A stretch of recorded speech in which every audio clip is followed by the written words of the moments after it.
আজ সকাল থেকেই ঘরের মধ্যেই বসে আছি, বাইরে বার হবার সুযোগ নেই। বাইরে বার হবো কীভাবে? সকাল থেকে বৃষ্টি বৃষ্টি, টিপটিপ করে বৃষ্টি হচ্ছে হচ্ছে হচ্ছে, আর বৃষ্টি পড়তেই আছে। বৃষ্টির থামাথামির কোনো হাবভাব নেই। ঘর থেকে বেরোনোরও সুযোগ নেই, আর ঘর থেকে বেরিয়ে টুকটাক আমার বাড়ির ভিতরে যে কাজকাম থাকে সেগুলো যে করব তারও সুযোগ নেই। এই জন্যে মনে করলাম যে অনেক দিন ভিডিও করি না, আমার ওই সময় কাটানোর জন্য টুকটাক ভিডিও করি। এখন ভিডিওটা করে ওই ছাড়া এটা একটা ওই সময় কাটানোর একটা অবলম্বন হিসেবে আমি এটা করি। আজকে সকাল থেকে বৃষ্টির মধ্যে যেহেতু বাইরে বার হতে পারছি না, ঘরের মধ্যে বসেই সবাই পার করতে হবে। এখন বসে থাকলে শোনেন, বসে থাকলে একটা মানুষের মাথায় বিভিন্ন রকম চিন্তা পাক খেতে থাকে। তো চিন্তা ভাবনা গুলো দেশের সঙ্গে সবসময় সম্পৃক্ত থাকে। আপনি যে দেশেই বসবাস করুন না কেন, বিশেষ করে সেটা আপনার নিজের দেশ হতে হবে, নিজের মাতৃভূমি হতে হবে, তাহলেই আপনার তা নিয়ে কিছু চিন্তাভাবনা আপনার মাথার মধ্যে থাকবেই। তো আমাদের এই দেশটা, এটা একসময় অখণ্ড ভারতেরই একটা, অখণ্ড ভারতের মধ্যেই ছিল। ব্রিটিশ পিরিয়ডের থেকে এটাকে আমরা দুই ভাগে ভাগ করে দিয়েছি, বিশেষ করে ধর্ম কেন্দ্রিক একটা হিসাব নিকাশ, তার মধ্যে দিয়ে দেশটা দুই ভাগ হয়েছে। একটা ভাগ ভারতবর্ষের, একটা ভাগ হিন্দুস্থান বা ভারত, আর একটা অংশ পাকিস্তান।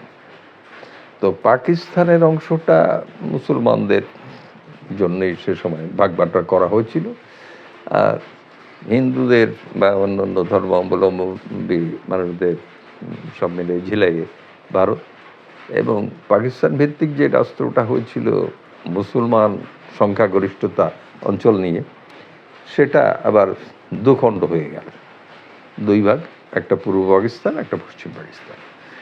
এগুলো সবই আপনারা জানেন, যদিও আমাদের নতুন প্রজন্মের ভিতরে ইতিহাস সেভাবে আগের মতো আর চর্চা স্কুল পাঠশালায় হয় না। ভৌগোলিক ব্যাপারগুলো, ভূগোলের ব্যাপারটাও সেভাবে চর্চা নেই। এখন তো আমাদের দেশের শিক্ষা ব্যবস্থাটাও বহুত ঝামেলাপূর্ণ হয়ে গেছে।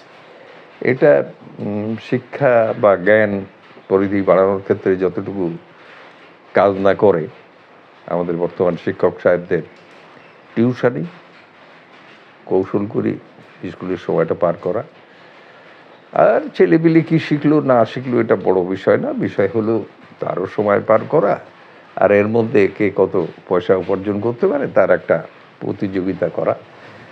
আমাদের সময় ওই প্রাইভেট পড়ানোর ব্যাপার স্যাপার ছিল খুব লিমিটেড। আর এখন তো আমাদের ছেলেমেয়েরা বা বর্তমান জেনারেশন, এদের ভিতরে এত বেশি প্রেশার, এবং এরা স্কুল থেকে ফিরেই মানে খাওয়া বা খেলাধুলা বা তার শারীরিক একটা যে রেস্ট, এ সমস্ত মেলার আগেই তার প্রাইভেট টিউটার বাড়িতে এসে যাচ্ছে, অথবা কোনো জায়গায় কোচিং করতে দৌড়াইতে হবে। এভাবে ওদের জীবনটা পার হচ্ছে। এটা খুব খুব কষ্টদায়ক আমার মনে হয়। বাচ্চাদের এই যে চাপ, স্কুলে শিক্ষাটা ওই নামকাস্তে স্কুল, সেখানে টিচাররা মানে যেমন ওই সেভাবে ছাত্রছাত্রীদের ভিতরে কিছু ঢোকানোর চিন্তা করেন না। বেশি চিন্তা থাকে কয়টা ছাত্র ক্লাস থেকে আমার টিউশনিতে আমি টানতে পারবো এবং সেখান থেকে বেশি পয়সা কামাবো।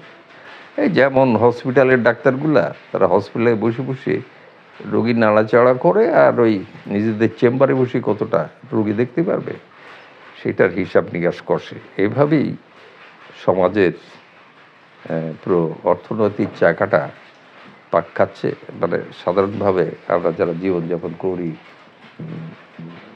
সমাজে তাদের ভিতরে।